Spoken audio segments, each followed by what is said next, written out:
Here we go. We got a question: union of arrays with duplicates.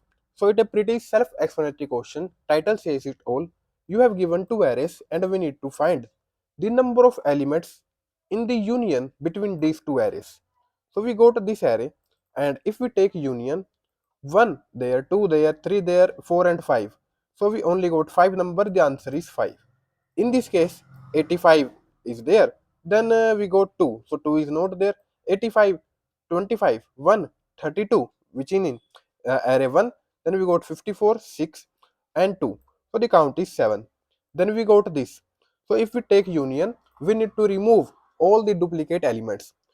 So we will only consider a element only once. So we got 1.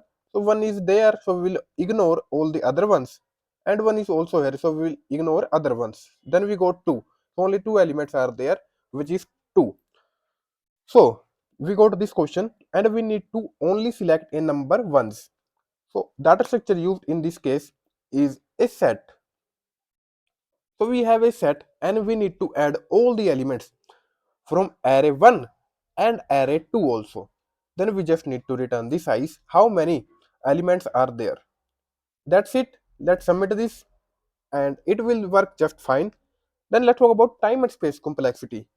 We have a loop for n, then we have a loop for m. So n plus m is the time complexity. In the worst case, if each and every element is unique, then the space complexity will become n plus m also. So that's all about this question. Thank you all for watching this video.